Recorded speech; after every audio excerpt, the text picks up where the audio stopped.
માત્ર ઉદ્યોગપતિઓના ખિસ્સા ભરવા માટેના પ્રોજેક્ટો જે બનાવ્યો હોય એને વિકાસ કહેવાતો નથી અને આદિવાસી સમાજના વિનાશના ઉપર જો વિકાસ કરવાના હોય તો એવો વિકાસ અમને આદિવાસી સમાજને જોઈતો નથી। હાલમાં છોટાઉદેપુર જિલ્લાની અંદર એક જે કાર્યક્રમ છે કોંગ્રેસનો થનાર છે, જેના ભાગરૂપે અહીંયા વાંસદાના ધારાસભ્ય અનંત પટેલ અહીંયા આવ્યા છે, એમની સાથે વાત કરીશું। આજે છોટાઉદેપુર જિલ્લાના નસવાડી ખાતે આદિવાસી સમાજના તેમજ ભાજપાના યુવાનોને જોઈનિંગનો કાર્યક્રમ રાખવામાં આવ્યો હતો અને આવતીકાલે નસવાડી તાલુકામાં જે હાઇડ્રો પાવર પ્રોજેક્ટ આવે છે એના વિરોધમાં અમારા કોંગ્રેસના આગેવાનો ની જાહેર સભા રાખવામાં આવી છે, જનજાગૃતિ સભા રાખવામાં આવી છે અને અમારે આદિવાસી વિસ્તારના દરેક લોકોને એક મેસેજ આપવો છે, જળ જંગલ જમીન બચાવવા માટે કોંગ્રેસ તમારી સાથે છે। કોંગ્રેસના દિગ્ગજ નેતાઓ પણ આવવાના છે।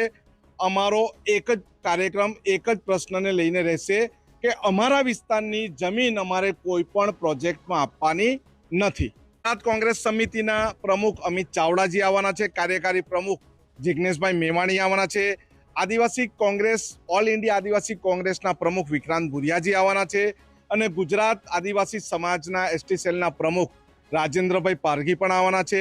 એઆઈસીસીના અમારા પ્રભારી ઉષાબેન નાયડુ પણ આવવાના છે, સાથે અહીંના દિગ્ગજ નેતા સુખરામભાઈ પણ આવવાના છે।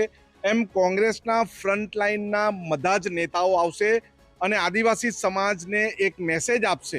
એ અંબાજીથી ઉમરગામ સુધીના કોઈ પણ આદિવાસી સમાજની જમીન લૂંટી લેવાનો પ્રોજેક્ટ હોય અને કોઈ પણ આદિવાસી સમાજનું પાણી લૂંટી લેવાનો પ્રોજેક્ટ હોય, આદિવાસી સમાજની ખાણ ખનીજ લૂંટી લેવાનો પ્રશ્ન હોય કે જંગલનું લાકડું લૂંટી લેવાનો પ્રોજેક્ટ હશે, એ વિનાશકારી પ્રોજેક્ટના વિરોધમાં કોંગ્રેસ સમિતિ આદિવાસી સમાજની પડખે રહેશે।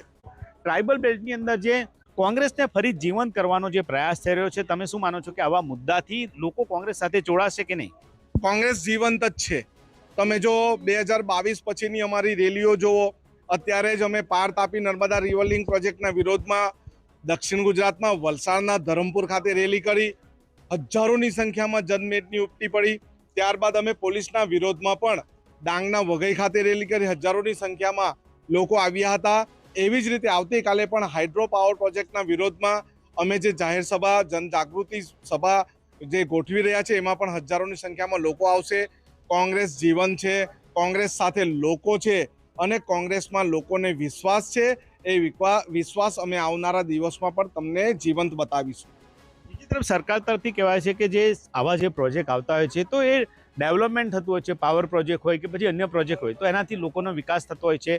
કોંગ્રેસ પર આક્ષેપ થતા હોય છે કે કોંગ્રેસ લોકોને આવી રીતે ઉશ્કેરે છે અને મોટા પ્રોજેક્ટ જે જનહિતના હોય છે એને રોકવાનો પ્રયાસ કરે છે। અત્યારે આપણે છોટાઉદેપુરના નસવાડી ખાતે છે, તમે નસવાડીના લોકોને પૂછો કે એમની કેટલી પ્રાથમિક શાળાઓ અત્યારે ચાલુ છે, પ્રાથમિક શાળાઓમાં કેટલા શિક્ષકો છે, એ શિક્ષકોમાં ગણિત વિજ્ઞાન અંગ્રેજીના કેટલા શિક્ષકો છે, કેટલી આંગણવાડી લોકોના ઓટલા પર ભાડાના ઘરમાં ચાલે છે, તમે લોકોને પૂછજો। વિકાસ કોને કહેવાય? વિકાસ એને કહેવાય અહીંના લોકોને મફત સાર્વત્રિક અને સારું શિક્ષણ મળે, વિકાસ સારામાં સારી કોલેજો ઊભી થાય, વિકાસ એટલે અહીંના લોકોને રોજિંદી રોજગારી મળે, એને વિકાસ કહેવાય। આરોગ્યના ધામો તમે ઊભા કરો ને વિકાસ કહેવાય, આરોગ્યના ધામમાં ડોક્ટર હોય ને વિકાસ કહેવાય। માત્ર ઉદ્યોગપતિઓના ખિસ્સા ભરવા માટેના પ્રોજેક્ટો જે બનાવ્યો હોય એને વિકાસ કહેવાતો નથી અને આદિવાસી સમાજના વિનાશના ઉપર જો વિકાસ કરવાના હોય તો એવો વિકાસ અમને આદિવાસી સમાજને જોઈતો નથી। અમારે કેવું છે એવો વિકાસ તમે શહેરમાં કરો, જ્યારે શહેરમાં તમે કોલેજ બનાવો છો તો ગામડામાં કોલેજ કેમ નથી બનાવતા? તો પછી એવો વિકાસ ત્યાં તમે રિવરફ્રન્ટ બનાવો છો તો ત્યાં તમે પાણી માટેનું પણ યોગ્ય તમે ઉકેલ ઊભો કરો।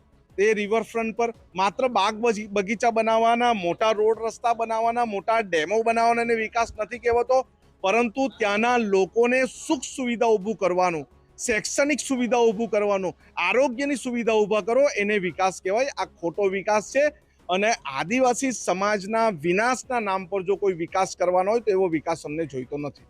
આવનારો જે આવતીકાલે છે હાઇડ્રો પાવર પ્રોજેક્ટનો જે વિરોધ છે એ બાબતે આ કાર્યક્રમ બાદ કોંગ્રેસની કેવી તૈયારી છે?